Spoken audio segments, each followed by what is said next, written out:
Okay, I see it on Facebook. Okay. So I'm going to retweet. Oops. How do I retweet?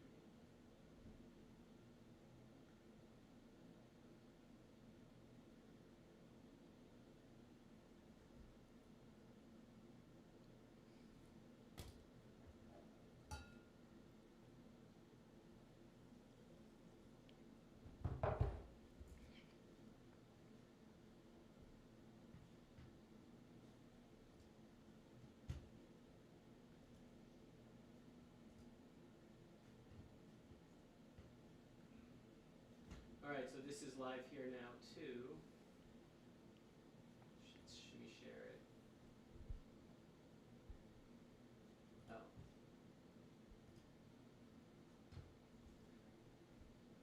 Yeah, so it's live on Facebook as well. Cool. All right, so it's working. Just We wait. got T minus 2 minutes, and we're going to do our little intro. Okay. Mm-hmm.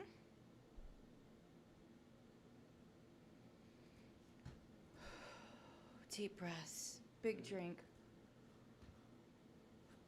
Who do we want to start with on the Instagram stuff? We'll start with Carlo. Carlos. So that's Magna PBS, right?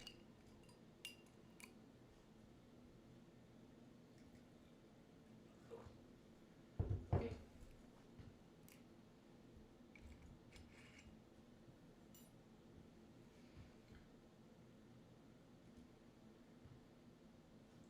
Okay, 1 minute, and we're going to do the...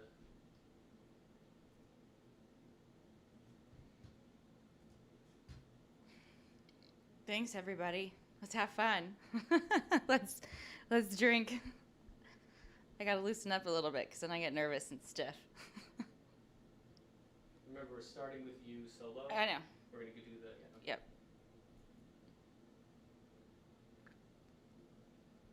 I'm just waiting for Marcus to get really mad about one of these facts. Oh, yeah, I made all these. I was like, I know someone's going to slow me I already yelled at him about one of them. I had to cut it because Kelly was like, that's not right. Because it was like, I was like, I need to be as general as possible. And it's just sake. It's very difficult to be very general with it. Okay, ready? Here we go. You can correct us.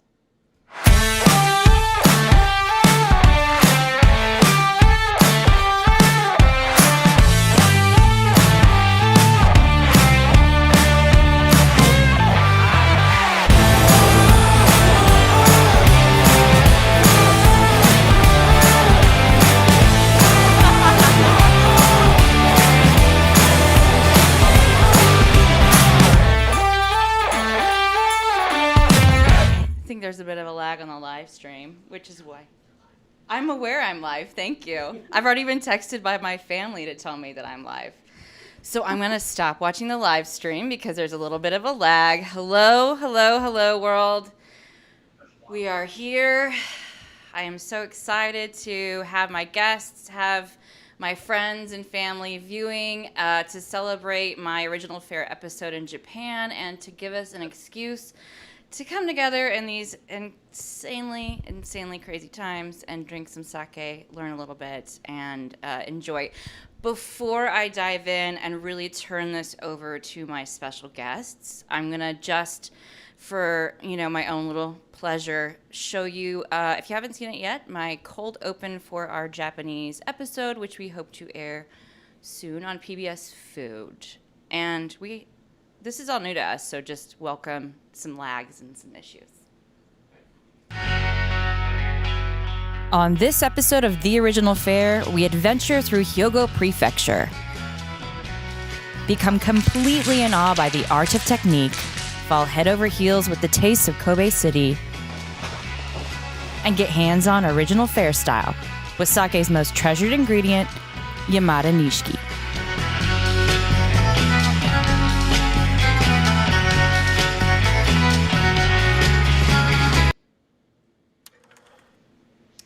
Okay, and here we are. So that will be airing soon on PBS Food, time TBD. Let's start by welcoming two of our guests out of three, and these are your titles are sake samurai. So Monica Samuels, Marcus Pekizer, thank you for coming on. And just generally, briefly, what does it mean to be a sake samurai? Well, a sake samurai title comes from the Japanese Brewers and Sochu Association of Japan. They have a junior council, and this started about 15 years ago or so, maybe a little longer.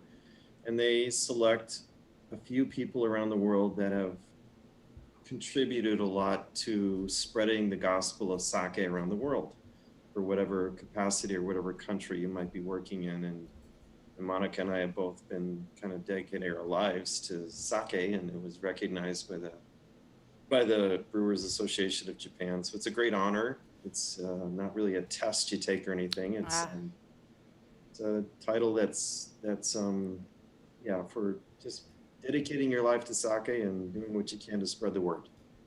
And Monica?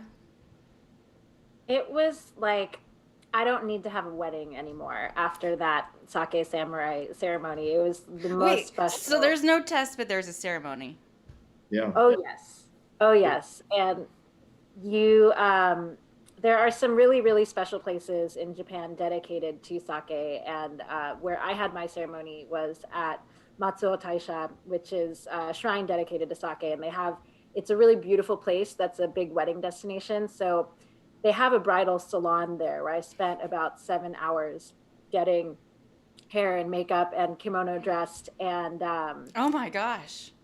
And it was one of the most nerve-wracking days just because I had been, it was something I wanted to achieve for most of my career. And then I made a speech in Japanese, which I was super nervous about. And then we had a kaiseki meal that was just out of control delicious. And then we went to karaoke because that's what you do. Now I feel like I need to change careers yet again. So I've got a million follow-up questions to that. I want to first introduce Julia Mimosai at bar, not really bar, restaurant, space, experience, Kumiku in Chicago. Thank you for joining us today. I'm sure you've been weathering many storms. Thank you for having me. It's really good to be here and to take a moment to chat with wonderful people about something I really love.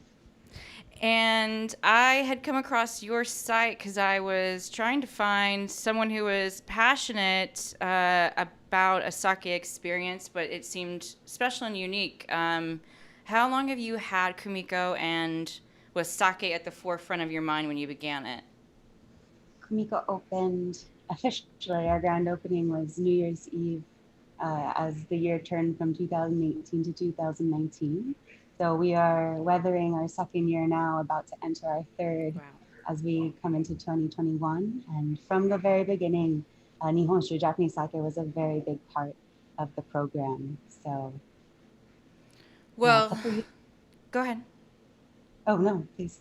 Well, I was just going to say, this is happy hour, everybody. So we should all have a drink in our hands at home and here. And I know we've got a couple of sakes just to keep the conversation flowing. Who wants to kick us off with what to try first? All right, I'll jump in. I am currently doing the Hakutsuru Jumai, and we'll get into what all that Jumai means and everything, but this is just a really good starter sake for us to kick off the evening. Happy hour.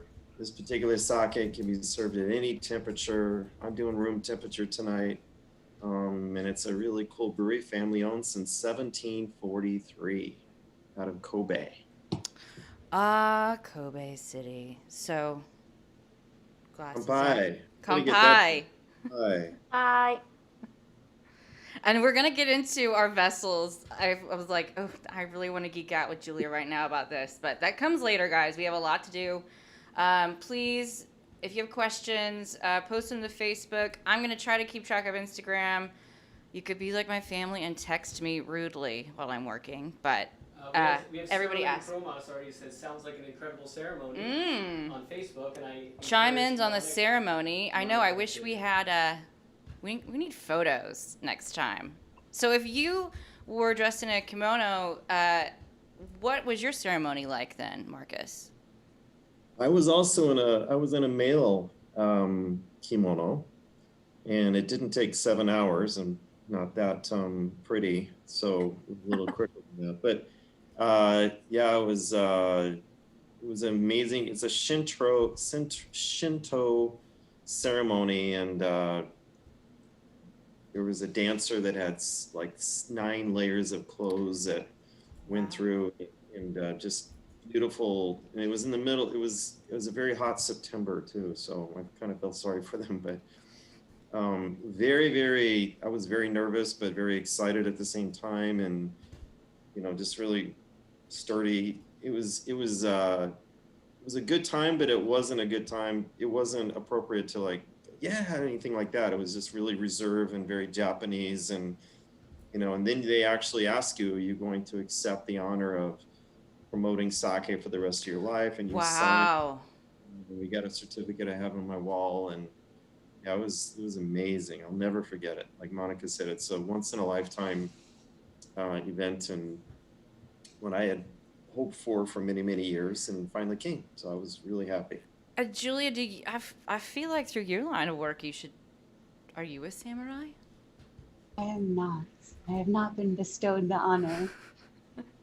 I work very, very quietly. Well, we might catch Julia working on some origami for her. Are they takeout boxes? Your bento boxes? Yeah, so Kumiko is doing carry-out food and cocktails and sake, shochu, Japanese whiskey. But for every order that comes in, we fold origami cranes, and there's a story in Japanese folklore about a girl who was sick, and she folded 1,000 cranes in the hopes of a wish coming true. And so for every 1,000 cranes that we fold, we're making wishes over here. So I'm at work now. The team's here working, so I'm kind of half prepping, but fully engaged. I promise. And cranes are such auspicious signs too, and I feel like we could all use a little good luck right now. I am dying to go to Kumiko. I wish we were all there for this event next time, maybe. Why don't we do it there? Yeah, and I mean, speaking of honors bestowed, I know Julia's probably not going to say it, but I am in awe of Kumiko having, in just the second year, being recognized as part of the world's 50 best this year, and I'm sure it feels extra special to Julia because, as you can see, everything she does is so personal, and it's such a extension of her. So I feel like it is to be a young female entrepreneur that's internationally recognized for creating such a special place is really, really amazing. Arigatou gozaimasu. Thank you so much. I would love to have you. I'm so excited to have this group, and even though I'm the only one here who doesn't speak Japanese, I feel honored to be in your company. So we've got a lot of ground to cover. Let's start at the basics. We're going to work our way, just for our viewers, a little prep. We're going to start at the basics. Sake is very complex. There's not a test at the end. We're going to talk about food pairings, but again, don't hesitate to interrupt with questions, even if they're a little more in depth. So, Marcus, actually, the whole reason I got to Japan was sort of because of you. I went to hear you do a presentation on sake at the Nightwood Society in Portland that Kyoko had invited me to, our dear friend. And you kind of bulleted down what are the basic misconceptions about sake. And I will admit, I went into it thinking sake is like wine. You did the presentation. I walked out really realizing all the things I didn't know and said, I need the first plane ticket to Japan to really get in on this. So, Marcus, help our viewers out here. All right. First off, it's easier to talk about what sake is by saying what it's not. Sake is not rice wine.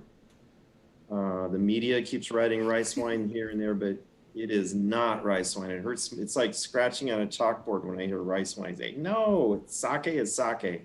It's been around for 2,000 some years, so it deserves its own category by now.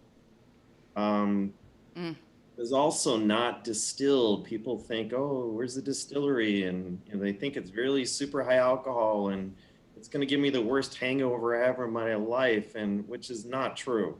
So those people that say it's the worst hangover they've ever had in their life, I go, well, tell me about that evening. Well, we started off with beers, and we had sake, and then we did sake bombs, and we did tequila shots. I've done that. It wasn't sake that gave you the worst hangover. It was your poor judgment that gave you the worst hangover. It's mixing. You mix anything, you're probably going to not feel so great tomorrow. Exactly. And if you're only drinking sake, you're going to have the next morning is going to be much kinder to you than it would be with any other alcohol beverage. Now, is there a scientific fact behind that? Is there science to back this up, Marcus? Like they say, there's no congeners. I'm not a science guy. I just know from a lot of experience. There's also a thing called yawarage mizu, which means to drink water with your sake, which it really applies to anything. And as long as you're drinking water with any alcohol, especially with sake, you enjoy it better, and the next morning's gonna be much kinder. But enough said. It's only about, the average is about 15-16% alcohol. There's a few exceptions that are a little higher, and there's some exceptions that are a little lower, but it's just barely above where wine is at. So it's really not that strong. Tannins, it's a very clean beverage. There's really nothing there to make you feel, yuck the next morning or anything. It's just very, very clean and nice. It's brewed from rice, and basically 4 ingredients, sometimes 5, but it's simple. It's not simple to brew, but I was going to say. It's a simple product that people think they have to have with sushi, and that's the other thing, which I'm sure Monica and we'll go into tonight. But yeah. Another bad misconception is you can only have it with sushi. That just is between their ears. That's a tradition that says you can only have it with sushi. That's like saying you can only have Italian wine with spaghetti, or you can only have a tequila with Mexican food. And that's not true at all. Right. You have all these things with all these other foods. You can have sake with anything. And we have a couple questions. We got a which I can cut to. Hold on. Rice wine is fake news. Will Davis is cracking me up today. Okay, wait. We got a question here. Producer, can you? I need to read the bottom. Thank you. Does sake have a lower sugar and lower acidity than wine? And Monica, you want to take that one? Yeah, absolutely. So sake has very low acid compared to wine, especially tartaric acid, which is great that it lacks tartaric acid because that's what gives you heartburn. That's what erodes your teeth enamel. When I'm not drinking sake, I drink a lot of champagne, and my dentist is always relieved that I drink sake to counterbalance that. Otherwise, my teeth would be falling out at this point.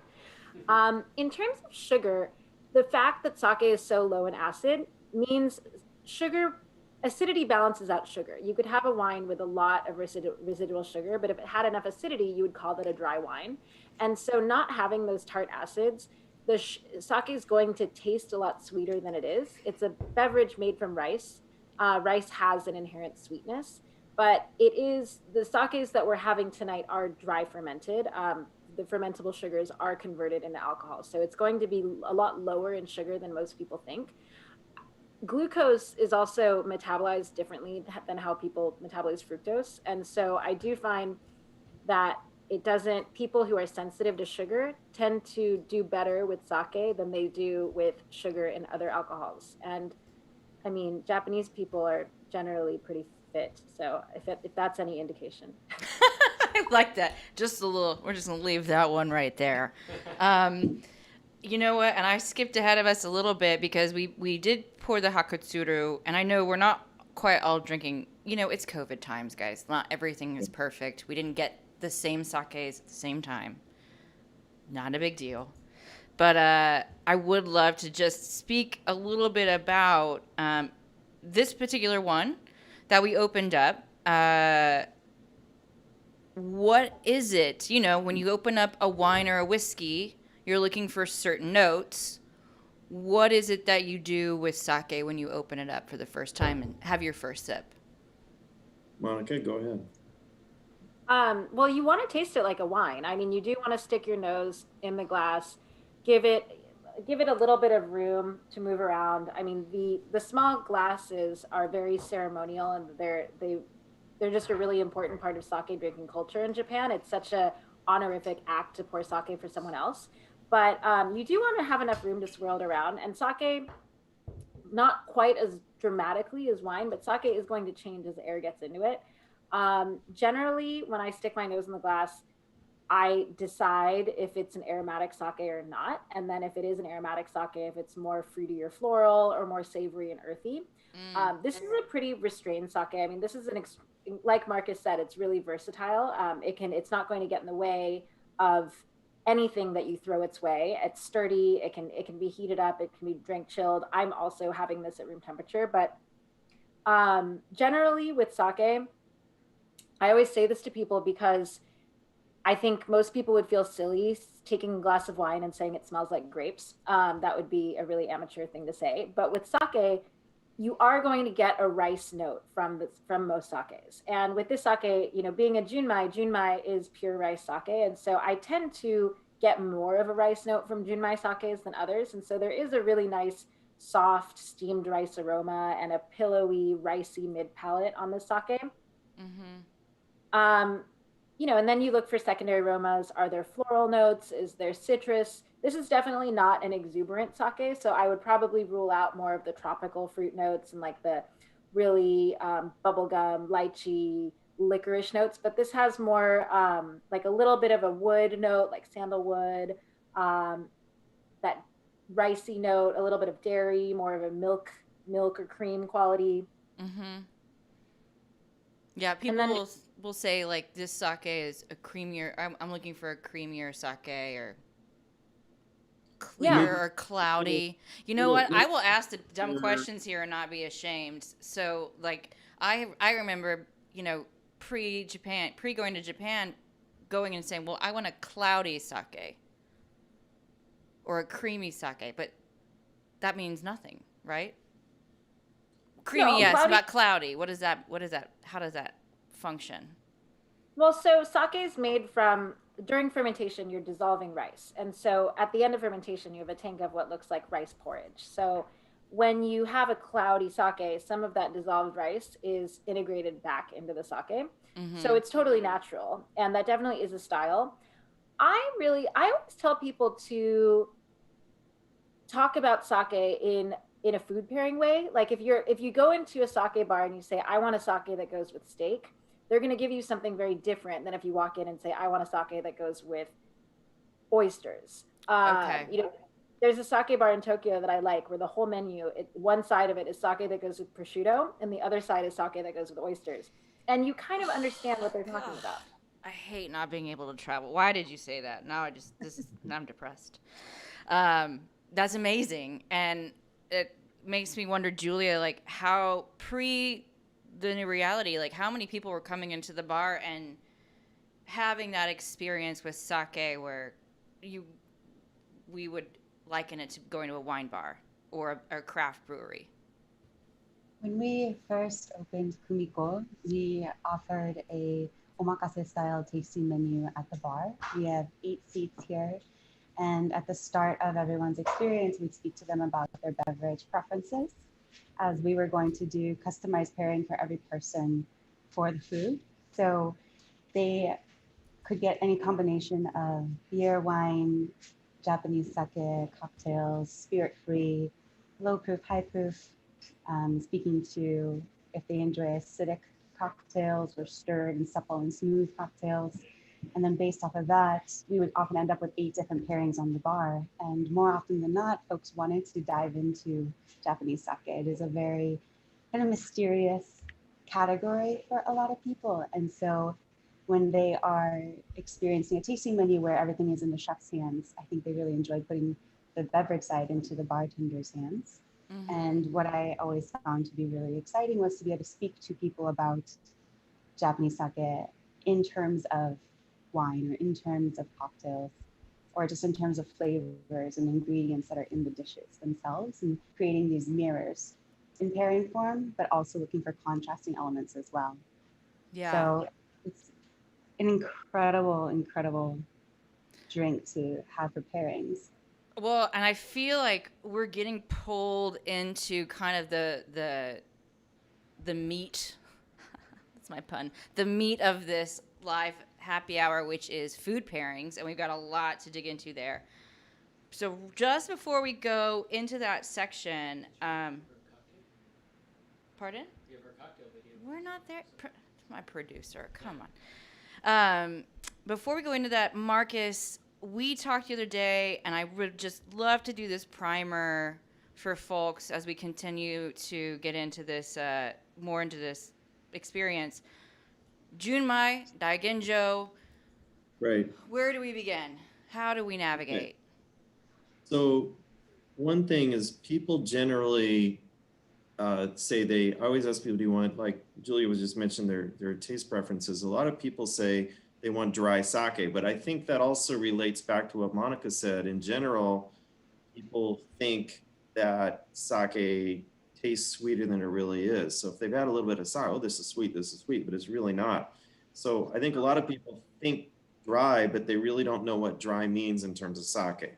So Jumai, the category Jumai is 4 ingredients, and it basically is a sake that's very versatile, that can be heated up, it can be room temperature, it can be served chilled, and of course there's various levels within each Jumai, but Jumai is just this Jumai only, that can pretty much go at any temperature. And then I just a quick follow-up question to that, and at any point the samurais can shut me down here because I bring up wine again. But when I was there in Japan, I walked away with basically one soundbite on this Junmai Daigenjo confusion I have in my head. Junmai is kind of like an estate-grown wine. It's from one place. Not necessarily. Jumai just refers to the fact that there's 4 ingredients. There's rice, water, yeast, and a thing called koji. Right. Think of koji like malt in beer brewing. It transforms the starch of the rice into glucose. Okay. And there's no minimum polish ratio for Jumai. That's what Jumai is. Then you have Jumai Ginjo, and you have Jumai Daiginjo. Okay. Jumai still means the same thing. There's just 4 ingredients. So the Ginjo and the Daigenjo. Jumai Ginjo just means the polish ratio for the rice is between, is less, is more polished off. So there's more of the rice removed. And then Jumai Daiginjo means at least more than 50% of the grain or more has been removed. So it's a really small grain that they use. And that means Jumai Daiginjo. So the flavor profiles vary in terms of Jumai being bigger, earthier, kind of maybe sometimes often drier.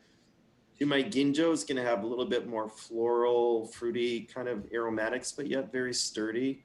And then Jumai Daiginjo are going to be the most elegant, most, sort of very smooth. Not that the other ones aren't smooth, but it's just really just delicate, exquisite kind of flavors on the Jumai Daiginjo. But the Jumai part is still the same throughout. It just means there's 4 ingredients. Then I might just jump in this real quick. The next sake I was going to do is Morai Tokubetsu Honjozo. So this sake has 5 ingredients. Okay. It has the 4 ingredients. And then we have a little bit of brewer's alcohol added to the sake. Mm-hmm. What that is for flavor and aroma. It doesn't add to the alcohol level. It's still the same alcohol level that the other sakes are. It's just brewed a different way. So the way I explain it to people is if you have like dark beer, you have porter beer and stout beer. I always say, well, which one's better? Well, you can't answer that question because it's all personal preference. Yeah. People tend to think if you add alcohol to this that it's a lesser quality, but that's completely a misconception.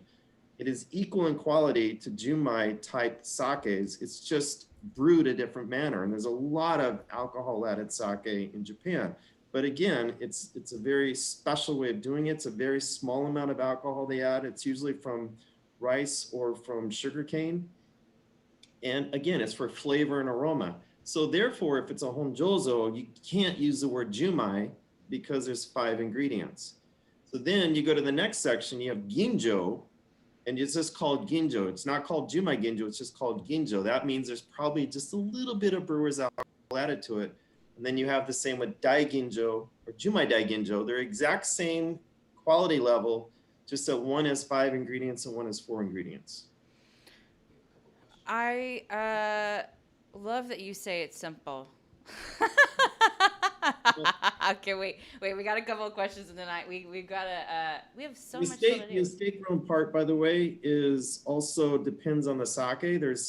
There's some, most brewers have to purchase the rice from farmers. Right. Up until 20 some years ago, it was illegal for sake breweries to own their own rice fields and to use that because they wanted to build the market for the farmers and protect the farmers so that the sake brewery wouldn't own all the land and own everything. So nowadays, there's very few breweries that actually own their own rice fields. But what they do is they hire the farmers to grow the rice for them. They buy the rice from those farmers. Then in the wintertime, when they're not growing rice, those farmers go out and help them brew the sake together so that the experts of the rice are with the rice and making the sake year round. It's a very smart business practice. Well, and that actually helps kind of answer a question that I got earlier from my new friend Akiko, and she had asked me, you are one of the most global tasters of wonderful drinks. What is special about Japanese sake to you personally? And talking about that relationship with the farmers and the rice farmers and the brewers, it was pretty cool to see. I went to harvest on a rice farm with Kenbishi's rice. Yamada Nishiki is why I was there. And then, they all laughed at me because I wanted to do a hand harvest, which was fascinating, especially considering how many things Japanese still do by hand. But for me, there was this interesting connection both to the land and where it was growing, right? I love to be able, that's my whole purpose of the show, is tracing where food actually comes from. So I could see the rice, I held it, I helped harvest it.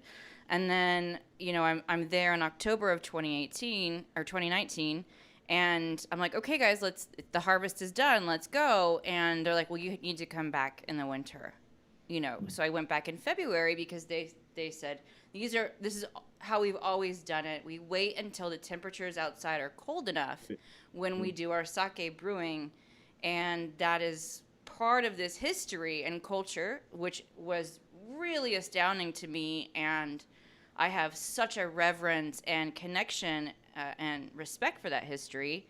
And I'd like to, Monica, you want to talk a little bit about, I know Marcus and Monica, you can both sort of take over with each other on the significance of history in Japanese sake brewing. Yeah, I think that is, there's a bit of a changing of the guard with sake brewers right now. And, but I don't know. I guess first it's probably important to say that what sake was, and it was in Japan and what is sake today is very different. Japan was a poor country until after World War II. And so now Japan is this country that eats all of this rice, but Japanese people consumed more potatoes back in the day. And so rice was a luxury, and the sakes that were made had a lot of added alcohol. And during different eras of Japanese history, the flavor profile changed, but it's always been something very sacred, something that is very ceremonially consumed and very much part of the culture and hospitality in Japan. It wasn't always a prestigious thing to be a sake brewer.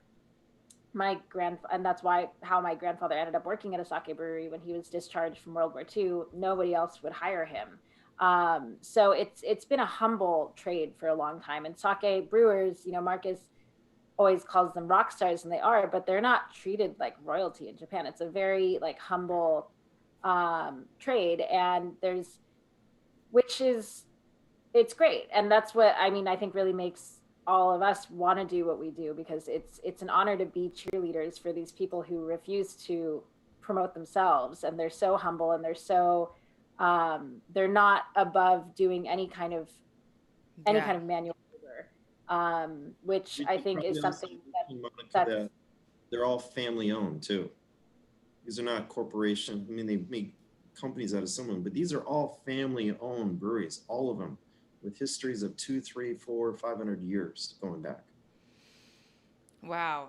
I know we've got some questions, and there's a lot that I think we can still continue to unpack there. I've got a couple of chefs waiting for us on the standby. So, you know, food, when the food is hot, we've got to move that direction. We're going to take a little detour then to focus on the food pairings and what sake does with food. So I've sent some sake kits to some friends and to see what they could come up with outside of just having sake with sushi.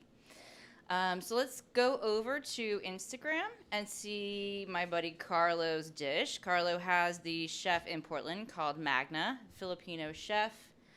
I've filmed with him a few times. He's a good friend. I'm sure he made something delicious. Yeah, we're ready. Okay. All right, Kelly. Thanks for the sake. Since we have some time on our hands, we decided to go a little fancy for our pairings. We actually made a scallop Wellington.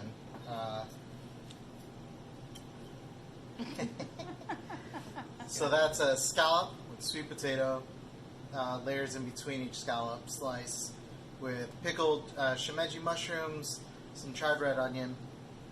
There's also a mushroom adobo daksel inside the Wellington itself. Yeah, so we're going to cut into this bad boy. I just wanted to put it on the plate so you can see it. Wish me. I think that was a wish me luck before we cut off. Julia, any thoughts? Any thoughts on that dish? Yes, scallop Wellington is a really interesting dish. I never would have thought of that. It's a lot of fun because I'm thinking about pairings. I think about texture a lot, and for me, a scallop is a very cool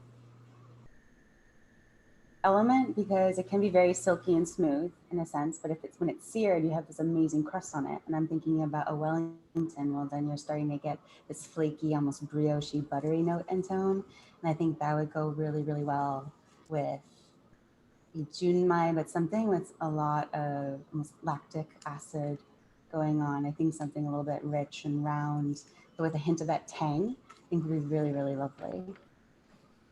Yeah, I want to try the dish. It's beautiful. Carla, we've got a little bit of a sign off here for you, bud. I don't think Mallory Martin sent ours, but let's see. We've got Nati and Maria, my friends, also in Portland, Puerto Rican chef. She really geeked out on this one. I'm really upset I'm not there to eat it. Let's cue it up if you can. If she's tagged on mine, if you go to mine. And this one, Monica, might have some flavors we talked about before, so I'd love to get your input on it. Nati, Awesome. where are you? Go to her stories. Yeah, who is she? This is the fun. This is the fun of live. Chef Nati. You're gonna find out, Nati, if Lucas follows you right now. There she is. There it is. Yep. Okay. So, carne frita, fried pork with a spiced tamarind ahi glaze. She had a sip of the junmai. I knew I had to make some carne frita. Are we having trouble seeing the Instagram on the Puerto Rico? It's perfect to have a cold, smooth palate cleanser. And let's click through. I feel like she broke out the sous vide on this one. That's her house. Okay, so she went with Marcus, tell us about that sake there's something really, I think, is special about that sake, or interesting. I'm not seeing which sake. It's the Kiku Masumane, the one from the cedar. Oh, the Totozake. Yeah. Totozake is a very traditional. Long time ago, sake was brewed in cedar and aged in cedar. Nowadays, you don't use it, except that Kiku Masumane are the world's leaders in making and holding on to that tradition of taru cedar aged sake. So they make the sake, they hand make the sake barrel, the storage barrels with craftspeople that are experts in hand making these barrels with no glue, no nails. It's all just weaving, handmade together. Yeah. And then pour the sake, the brewed sake, in the barrel for a certain amount of time, and then they bottle it. And so the sake will have a beautiful, just nice cedar aromatic as well as flavor to it. And Kiku Masumane just does a phenomenal job of making cedar aged sake, which is really cool. As Americans, we think, oh, you age the wine in oak, and so the concept is not foreign to us. Right. But using cedar is different than what we would, the oak. So It's a beautiful sake. I've got a couple more I want to pull up on Instagram, but first let's cut to our chefs live out there in the field, aka in their quarantine zone. We've got Seneca. Let's show his trailer for the clip of your. Do you have a trailer queued for Seneca and my friends at Bijou and Okella in Oakland? Let's do it. And then all of that. There's another level of the magic that comes in, and people haven't. So this is your episode. We've definitely made. This is an episode filmed with Okella, Seneca, and Bijou back 2018. I don't know what time it is anymore. 2018. Salud, salud. I'm never leaving, so Jason, you're out of a job. Oh yeah. Okay. I missed them. All right, let's see what we got here. Seneca, Bijou, are you both there?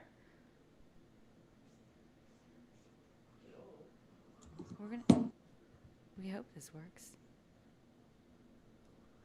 Can you see us or hear us? I know you've texted me.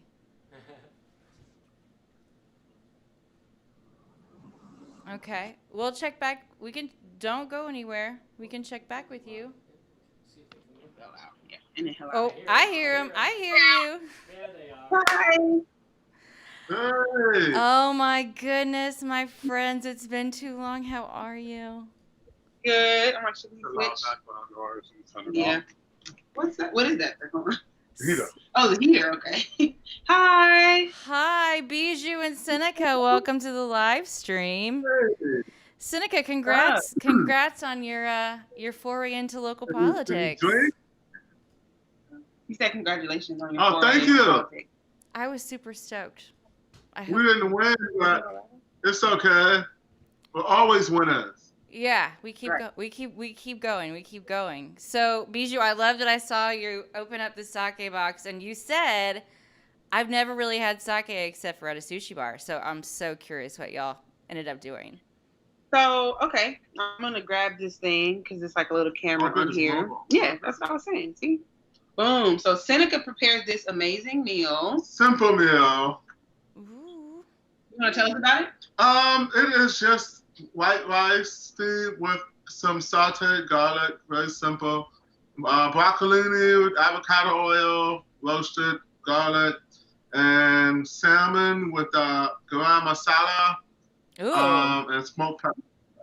Yeah, he fancy. A garam He said masala. simple, but Lemon juice. But three Man. ingredients. We have a soy sauce that is made from a friend of mine in our neighborhood. Since we're featured in Japan, he has his own soy sauce from Japan. Yeah. Well It's done. called this particular one. He gave me this whole thing about how soy sauce over here is all whack, and you gotta have the real stuff. And so the real stuff looks like that. Let me make sure you can see There it. we go. Ugh, Awesome. that's in. And sake. We've been waiting to What drink we're it. here for. So let's do He's that. gonna pour some. We don't exactly have sake glasses, but we're gonna use these. Yeah, it's close enough, you know. That looks like it works. So wait, Seneca, are you telling me that you have a friend in Oakland making soy sauce? She said you have a friend in Oakland that makes soy sauce. Yes. All right, so Yes, he will. send me that Sit info. down. You can look it up online. No, She she said- said send it to her. Okay, we'll do. No, she's so. I saw it. We want everybody to hear it. She's so. All right, here's. Mm. Okay, samurais. Yeah, Samurais, ask questions, inquire, guide them through this process. Wait, who are the Uh, samurais? Oh. It's a pairing, so there you go. Okay. Seneca, is your friend behind the Japanese pantry? Is your friend behind the Japanese pantry? I'm sorry, he's a little hard of hearing, so I'm gonna like just relate with Yeah, you. she's my translator. Is he what? Behind the Japanese pantry. No, I don't. I believe not. But I could be wrong. I can text him and find out for you. Is his name Greg? I'm sorry. He traveled to Japan and he was impressed by the soy sauce. He loved eating sushi, and he just had to come back and make it himself. So he spent years developing it, and now it's his pride and joy. It's like 2 different kinds, and they sell it all over the East Bay. I think I'm not sure what good. Yeah, we're gonna find out. I think we've got the same soy sauce dealer. It's very good stuff. All right. So I'm gonna give you a little pairing tutorial. What you want to do when you evaluate the success of a pairing is you make a sake sandwich. So you take a sip of sake, you have a bite, and then you have more sake. And then you try to keep it all in your mouth without spilling. But it really, we talk a lot about like I mean, I hate to use this party in your mouth thing because that's such a creepy thing to say, but it really is about this like new flavor that happens in your mouth when you combine the sake and the food together. And then there's enzymes in your saliva that change that too. That's the first. I've never done that. Yeah, it was a little difficult. I'm like, whoa. Like, how do you get it in your mouth without spilling? That was tasty though. Yeah, with the soy sauce. And are you the guys... broccoli goes well with sake. I'm curious what you think of the other sake, the green bottle sake. Oh yeah, it's very different. Very different. Okay, you have to open the other one now. Okay, the cold one. Yeah. Broccolini is really hard to pair with wine, right? I mean, I feel like sake is the answer for a lot of these bitter green vegetables. I think it's the answer. This is tasty, so I agree. All right, you ready for your second sake sandwich? Let's do it. Okay. You gonna do the broccolini again, or you gonna try something else? No, I'm gonna drink it, hold it, and eat the salmon. Okay, so salmon this time. Let me get my shit together. The sake sandwich. I love that, Monica, it was you who said party in my mouth. It wasn't me this time. Well done, guys. Yum. That's really tasty. The smokiness of the salmon, and also was it the garam masala, adds a very interesting like flavor. Yeah. It's a nice layer, and you taste the masala kind of on the end. It's a little soft. I'm totally not a food review or anything, so I'm like, it tastes good or it doesn't taste good. That's all I got for you. That's all you need. That's why I love you. I'm curious if I'm curious after the sake sandwich experience, if the chef is willing to continue to try to explore different foods outside of Japanese food with sake. Okay. So he said he's wondering if after this experience, you're willing to try the sake sandwich with foods that are not Japanese. Other things that chef creates. Yeah. I kind of don't want to do that today. That's okay. Yeah. You have I mean, what else would you cook to pair these two with? I always end up tasting it like it's wine, but I don't know how you're supposed to taste sake, so I taste it like it's wine. Sandwich in a sandwich. No, I mean not without the food. food? Without the food.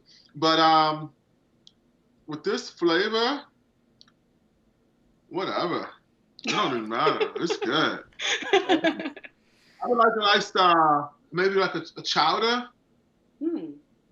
Maybe like a nice shellfish chowder. That's different. With some hot sauce. Mm-hmm.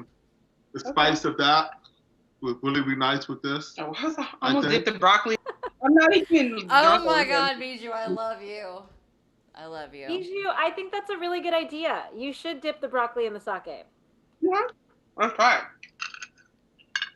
Fuck it, why not? I'll try anything once, especially with the soup. You There it just dip is. this waffle in coffee? Yeah, why not?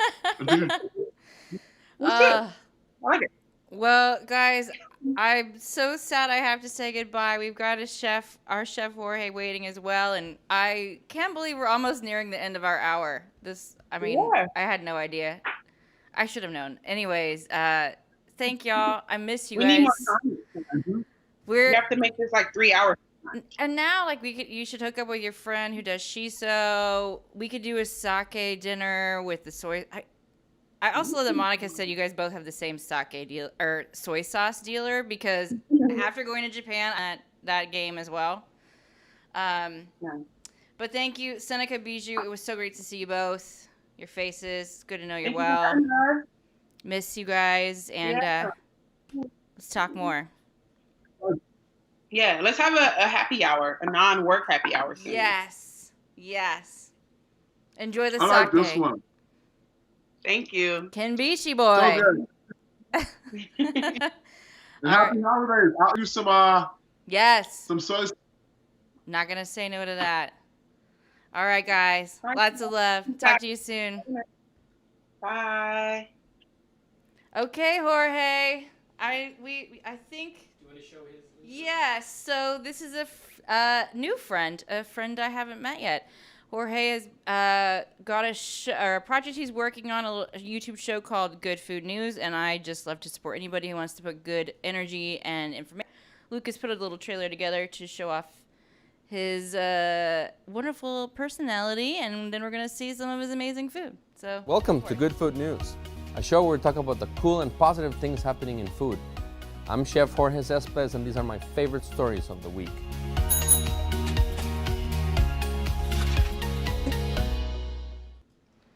Hello, Jorge. Thank you for your patience. I know we talked earlier, and it was 20 minutes earlier. Is the food ruined? No, we're good. We're good. Wouldn't worry about it. I'm learning so much about sake. This is so interesting. Oh, good. And what was your sake knowledge prior to this event that I just reached out to you about? Yeah, well, honestly, when I studied wine in culinary school, I remember studying sake a little bit, but we barely touched on it.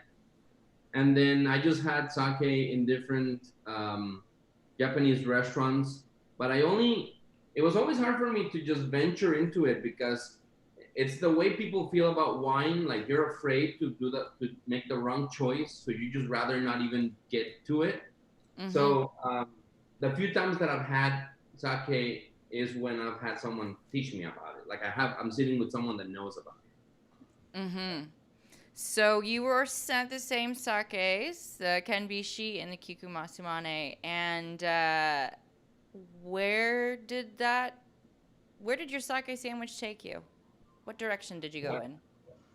Great question. So I started with the Kiku Masumane, the cold one, and it immediately I just picked up pear and melon, and when I say melon, I mean like cantaloupe, a lot of lemon zest, and I loved it. I remember thinking, I'm from Costa Rica. I need to do Latino cuisine with this one. It's so delicious, and I almost thought immediately also, I bet something spicy would go really nice.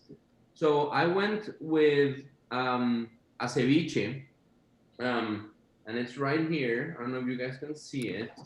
Oh, I know. I love Monica shaking her head. I see her. She's like, spicy. Yes, let's talk about that. Oh, I saw the tostones and I got so excited. Yeah, made tostones also. So I use mahi-mahi for my fish. In Costa Rica, we also call that dorado. And fun story, the first fish I ever fished in the deep seas was a mahi-mahi. Mm-hmm. And it was the first time I had ever made ceviche fresh on a boat from something that I had fished. So it has a special place in my heart, one of my favorite memories. But it has all those ingredients that I think pair really well with this. So I have lime juice. I added a little bit of orange juice to counteract the acidity. Mm-hmm. It has a lot of cilantro, which is one of my favorite herbs out there. I have jalapeno, red onion. bell peppers. So besides being beautiful, all these flavors come together really nice. And I think it pairs very, very well with this one. And I also like the fattiness of the tostones, which in Costa Rica we call patacones. In different places of Latin America, the same thing has different names. So I like that pairing, and I'll stop and see if our sake samurais have any questions about it. I think I'm really hungry. I'm gonna let you guys do the questions. I'm like, yes, Jorge, sign us up. Well, the Kiku Masumane being cedar aged is quite different than other sake. So what about the aroma also? How does that play into the food that you worked? Does it add to it as well? Yes. Well, so at first, the first thing I got was a very delicate pear, like just a simple green pear, and lemon zest. I couldn't get past the lemon zest, which is, one of the best scents you can ever get out of anything. So I immediately felt that it was a beautiful scented sake, and I knew that it could be one of the ones that I could have more fun with. And I immediately, of course, went to Latino cuisine. And have you thought about actually even using it in the cooking itself? Ooh. I didn't do that, but it would go really well with the ceviche because it's a liquid that would help a lot in the ceviche sits for from something at least 30 minutes to a couple of hours. That would go really well.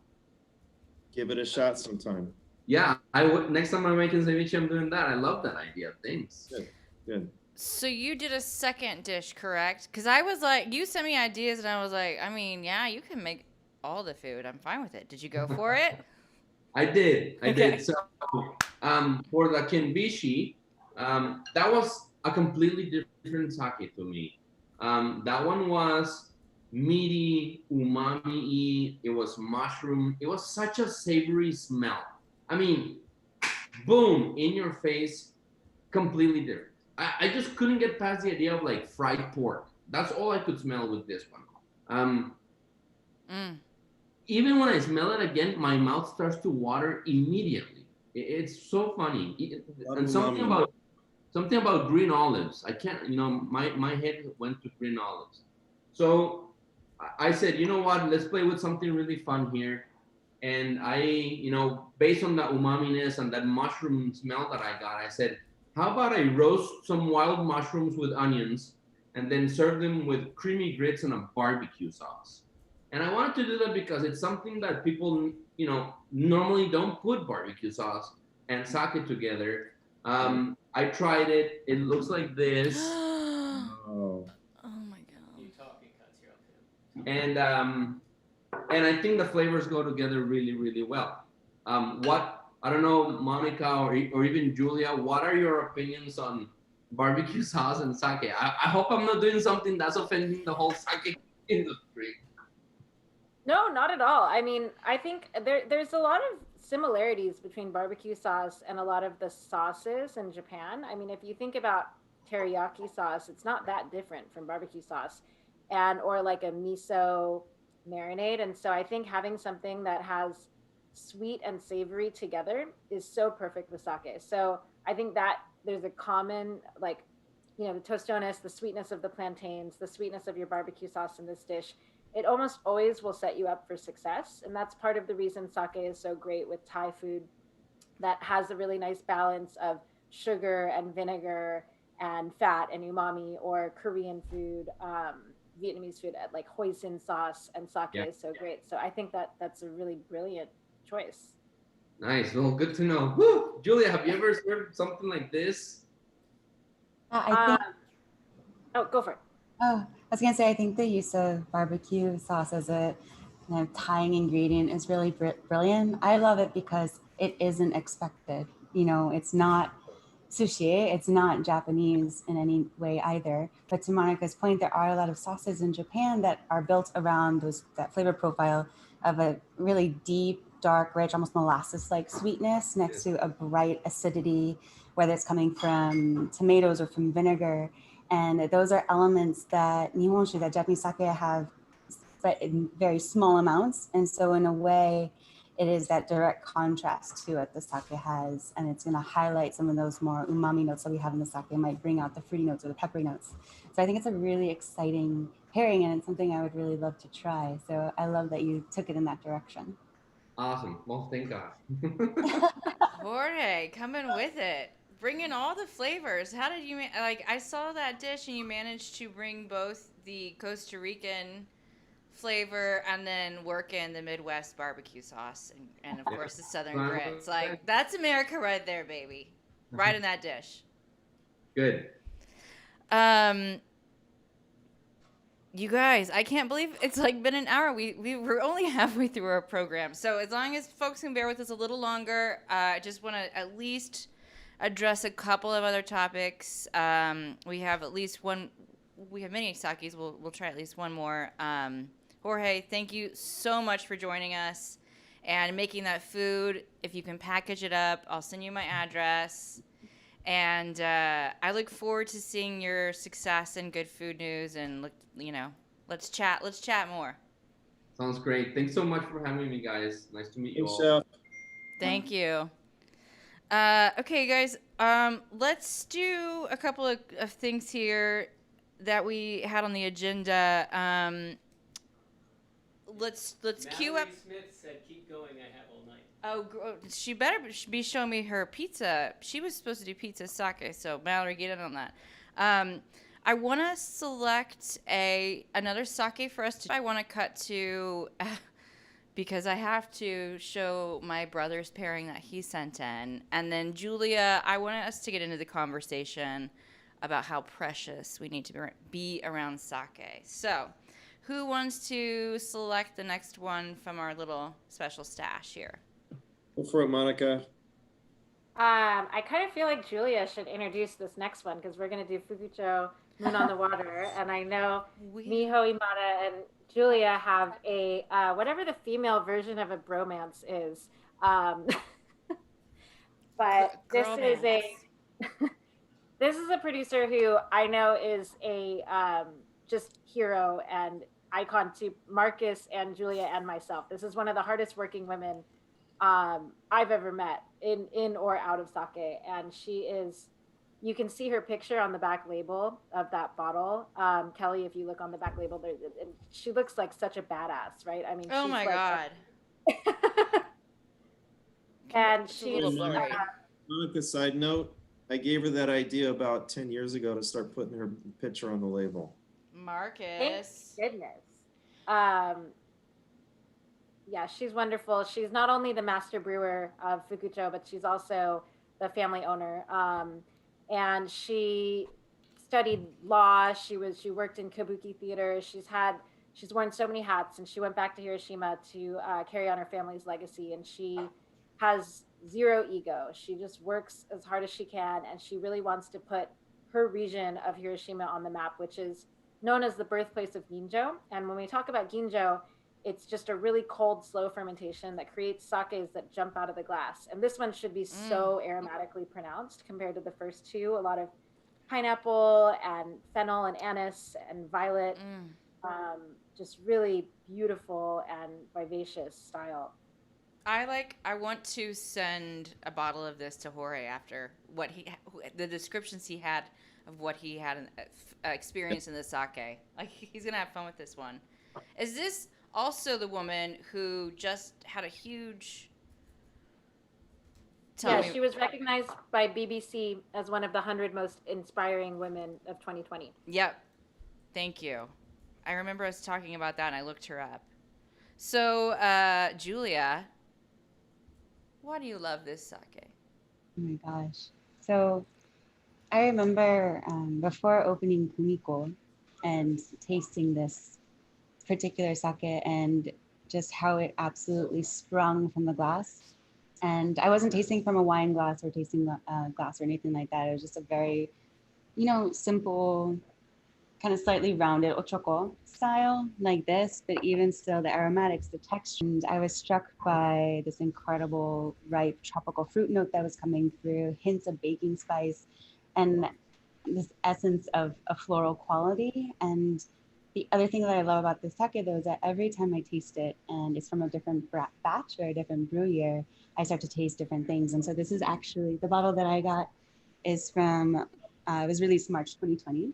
And so it's my first time tasting this, and that floral note that I typically get and often think of violets, now I'm getting more of a rose note. And then somehow it took me to pistachios and like baklava almost. So just stunning, like honeyed quality, that acidity. I haven't even tasted it yet. I've just been smelling it. It is so, so beautiful. And Miho-san's sakes inspire cocktails for me. So I write tasting notes of her, take those and turn them directly into cocktails.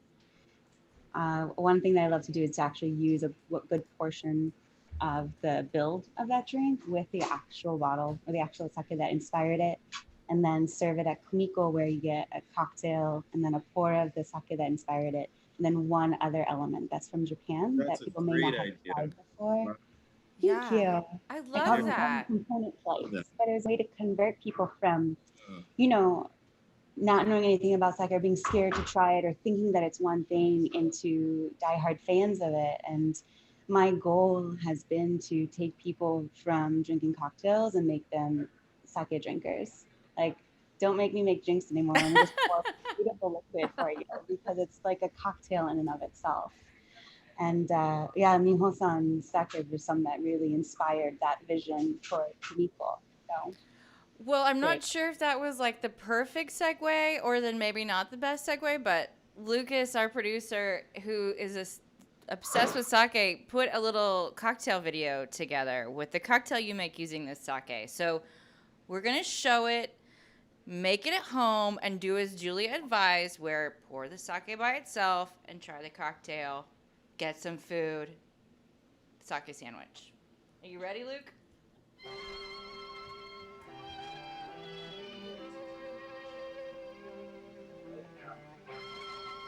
She's got a beautiful label, too. It's gorgeous.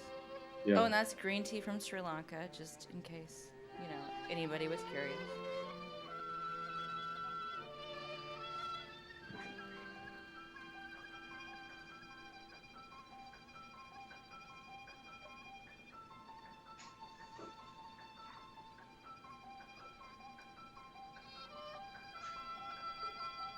You're gonna know if you did something wrong now. Julia's right here. I want her to judge you. She's gonna be like, dude, that's not how I make it. It looks fantastic. I love the brewing vessel. Well, this is such a. We're gonna have another interesting segue, because he'll kill me if I don't show this. My brother, I sent him some sake in Missouri. I asked if he drank sake, liked it. His wife didn't have much interest, Adrian, but he said, sign me up. So, brother sent me a very long video. Thanks, Chris. We're going to just do a little snippet and see how in Missouri he's pairing it. I can also embarrass him because he's been embarrassing me. Where did we want to go to on it? You know, we just start it and skip ahead. When he starts, he shows off his everybody. pairings. So, Original Fare, whose name's in the title, and I'll put on my feed. If you can't tell, he's a Chiefs fan. Asked me to participate in this soccer. So I want to show off his food pairing here. This is traditional. That's probably closer anyway. Traditional Missouri food right here. I'm not very good at that. Oh yeah, my food. So let's see. I got a nice little meat and cheese tray, some chocolate covered cashews, some garlic almonds, and then and I see he's got a beer on the side too. Well, brother, thank you. I love that you represent Missouri so well in the meat and cheese tray, and it really. But I'm glad you did it. And anybody who wants to watch the full video, go to my Instagram. It brings up a question that I get a lot about the subject of sake, which is how precious do we need to be, both with the way what we eat it with, but also the vessels we consume it in. How ceremonial is the sake experience? And I want to hear from each of you. Well, my thoughts on it is to, if you make it so delicate, so special, it's a once in a while occasion, then you're not really going to enjoy sake. I think you should be able to drink sake with just about anything, and so you should explore your favorite food and try sake with it. And I do think we should, when you're tasting it, you should also think about how many years and centuries have gone into the history behind this sake and all the hard work and effort that the brewers do to bring this sake to you, which I think we need to honor, and instead of dropping it into a beer and go, sake bomb. The sake bombs of our late teens in New York City. Showing the respect to the brewers that put so much behind their life's work with it. But at the same time, they want you to enjoy it with whatever you like to eat. Well, when I was at the Longhouse having a traditional Japanese ceremony after the harvest, I mean, with the guys, we were having the sake, we were having kenbishi, and then cold beers as well. Yeah. It's meant to be with food. It's meant to just, you drink it with friends. It even tastes better when you drink it with friends. And after you've opened a bottle of sake, it lasts for much longer than wine will. So, you can enjoy it for a long period of time. And Julia, how are vessels important? I mean, I have, we're going to see if they did their pizza pairing. My friends, Martin and Mallory at Sunday School Wine. Martin is very snobby about what wine glass certain wines are experienced out of. What's your take on sake? There are certain glasses that do capture aromatics really, really well. And then there are some that are so, delicate and thin that you may feel the cold of the drink before hitting your lips before you're even tasting it or sensing it on your palate. And then there are some that are a little bit more rustic in nature and ceramic and tactile in a way, and each of them holds their own experience. And I think that speaks to how special Japanese sake is that it is a very personal experience, and that it can be a gorgeous and extremely expensive Junmai Daiginjo shu, sipped from wine glasses or from crystal kiriko glasses even. Or it could be a giant bottle. I have this really lovely Tokubetsu Junmai here, like a 1.8 liter bottle of Tobing, that's meant to be enjoyed with a couple of friends, poured from a little vessel in the middle of the table into tiny, tiny little cups filled to the brim. Yeah. You just sip away and all of a sudden that giant bottle is gone.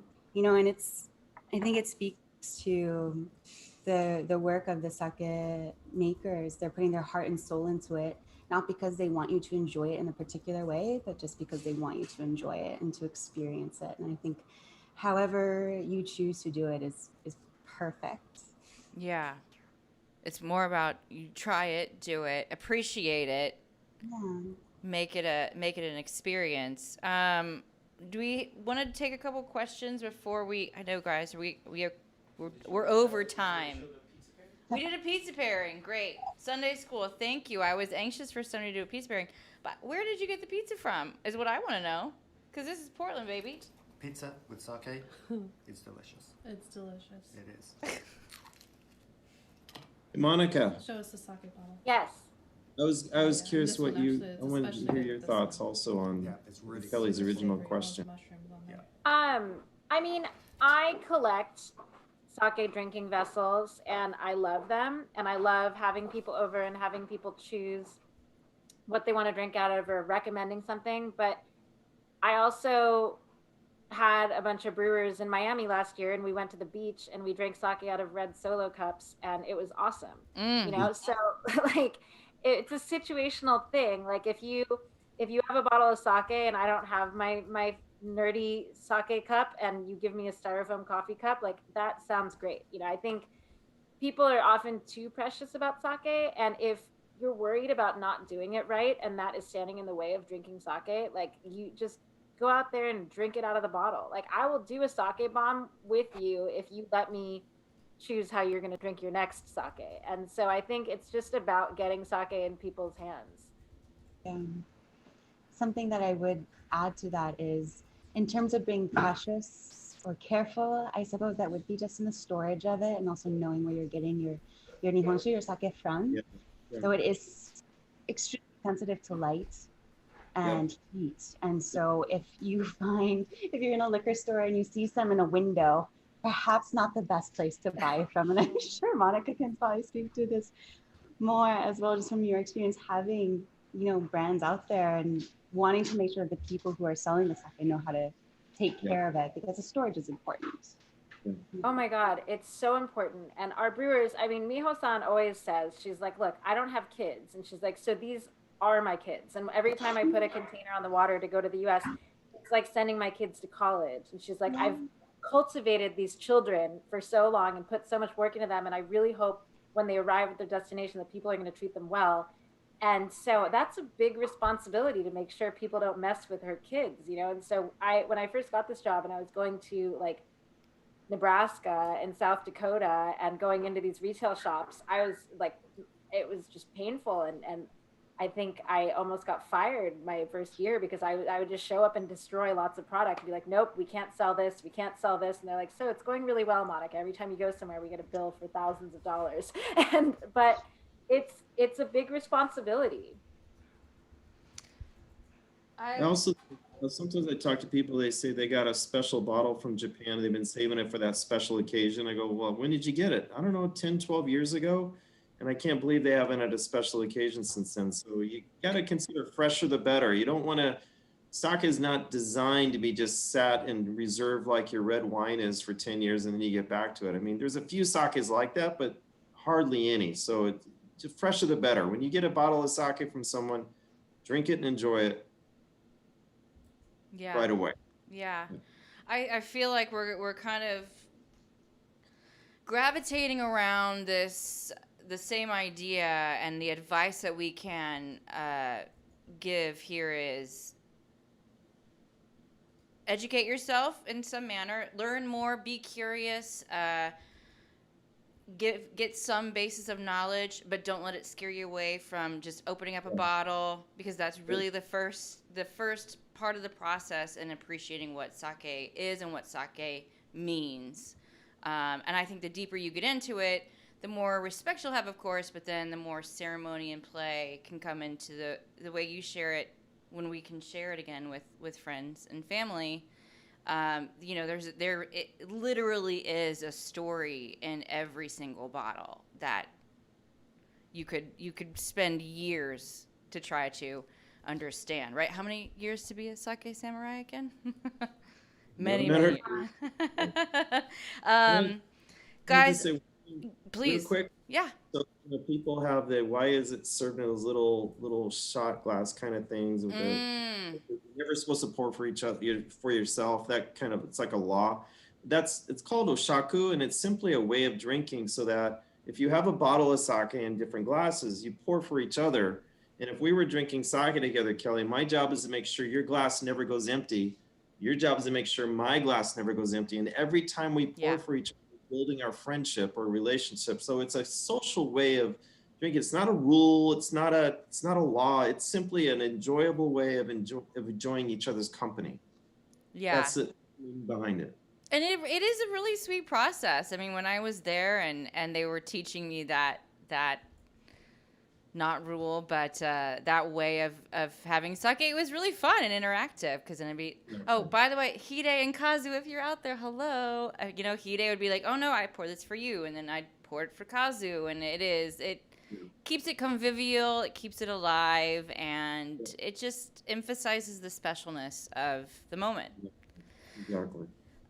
So I'm going to start to wrap us up here. I know we're over, but I want to give the viewers just a little more empowerment when they go, because I hope they've been inspired by everybody, and they've been inspired by the amazing food that we've seen on this so far. How can you help empower them to navigate the very complex labels when they go to the shop to buy a bottle of sake? And anybody and everybody can take this, because I've got nothing. Go for it, Monica. I think that you should learn Japanese. No. There it is. I'm done, everybody. No, I think that some importers, I mean, it really is kind of up to the importer. The importer is the one who does all the label registration in the US. And um, there's not a lot of regulations as far as that's concerned. And so some bottles that you see in the store really don't have any guidance on them. And it's not very inclusive, in my opinion. It doesn't allow people who don't speak Japanese or aren't sake experts to partake. So there are importers that really do make it their business to make sake approachable and have tasting notes on the back label and give you some sort of indication on how that sake is going to taste in the glass. And it's not, I don't think something like Hakutsuru Jumai or, polishing rate or a map of Japan is going to give people an idea of what's in the glass. Right. So there are more and more importers that are putting actual these are the aromas you get on the nose, like pair this with fish or pair this with meat. And I think that is really helpful and I don't know how you can expect You'd have to get that kind of on the back end of the process. And then I was even trying to think about how you would answer this question. And people have asked me since I got back from Japan. And I mean, I don't even think you could say, well, buy the most expensive bottle. Start there. That doesn't work either. No, not necessarily. There's amazing sake at all different price ranges. And I think if you just try a variety of different sake and take pictures of the bottles, the one you love. And then you learn more about that particular sake and you like those kind of sake. But once you start drinking more and more sake, you're going to love a lot of different range of sake. Like we had a Jumai, we had a Jumai Ginjo. Those are very different sake. And the cedar age sake, they're all very different. So just like wine, maybe you drink Chardonnay all the time, but maybe you want to try a rosé or you want to try a Pinot Gris or a Pinot Noir or a Cabernet. There's just a variety. I think people just have to not be intimidated and just enjoy. And there's a lot of online stores that can also help with some information. Oh, do we have a list of retailers we're going to share after this as well? Did we decide we have that to share with the group, the audience? Places to buy? Hopefully. Okay. Well, we might have a list. We might have a list to share later. Yeah, Marcus, that's a great kind of closing thought. And again, it kind of comes back to this whole thesis that don't be intimidated. The labels, I think, can trip people up, but just start taking baby steps towards the experience, and don't relegate this idea of sake just to the time you go out and have sushi and sake bombs. Right. There's a time. Go ahead, Julia. To that though is, we say don't be intimidated by sake, and with that we're also saying we're here for you. So you can reach out to me or Kumiko on Instagram at any time at Bar Kumiko. Even if you're not in Chicago, happy to offer any and all sake or shochu recommendations. And I'm sure Monica-san and Marcus-san as well are very excited to speak to you about what they're loving. If you share where you're located, we can help you, navigate whatever your local liquor store has. I've done this a couple times since quarantine, like little FaceTime walkthroughs of stores, and we'll look at bottles together and pick stuff out. So please, this is a very important category of, it's its own unique category, Nihonshu, Japanese sake, and we're excited to share this with you. So don't hesitate to reach out. You're not alone. And the history, we've touched on so many things, and we easily stuffed an hour and brief overview on many subjects, but the history runs deep. There is extensive detail around every single corner that you look at, both when you're in Japan and also when you're discovering sake. So we have a survey that we'll send out to at the end of this. So if people want to dive deeper and get a little geekier on certain aspects, clearly we've got a great group here who has extensive knowledge and can make us all better sake aficionados. Not samurais yet, but aficionados. Thank you guys. Thank you all so much for doing this and being here. Thank you. And thank you to the audience. I can't see you. It's very strange. And I appreciate your time. I appreciate your interest. And I can't wait to share my Japan episode with you. I want to do a special thanks to our friend Kyoko, who continues to bring my Japanese dreams to life and brought us all together here for this moment. And thank you to Mr. Soto and the government of Japan for really bringing this together. Thanks to our producer, Lucas Longacre, who doesn't seem as stressed as I thought he'd be at this hour, but so far so good. He's dying to drink all the sake that we didn't even touch yet. We have bottles we didn't touch. So I'd love people follow up with Monica, Marcus, and Julia. Their Instagram and Twitter handles have been up this whole time. Reach out to me if you need more information. Continue the conversation. Please, if you can give us some feedback on the survey, it's greatly appreciated. And try some sake over the holidays. I think my mom's already suggested sake eggnog, so we'll see how that rolls downhill from there. Julia, be well in Chicago. Thank you. All the best to Kumiko and Monica and Marcus. Monica, be well in New York City. Marcus, be well in Portland. All my old hometowns. Thank you, guys. So we're going to end Thank off you. with a kunpai from your episode. Oh, we're going to end with a kunpai from is this the Fresh Press? No, this is the when you guys cheers at the bar. Oh, we're at the bar. Okay. Your favorite My bar. favorite bar. We're eating at my favorite bar in Kobe, cheersing with Kazu and Hide. Thanks, guys.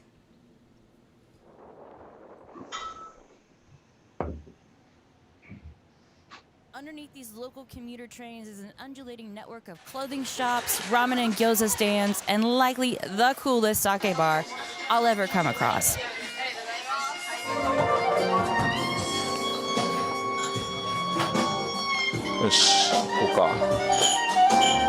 Maybe the coolest bar. And Kazu's here to expertly guide me through these still undecipherable labels. Okay, I can barely learn Spanish. There's no way I'm catching up on Japanese. The best place in Kobe. So you just I also love how the sake is served in these little boxes to catch the generous pours. 六甲山の川を乾杯。乾杯。はい。乾杯。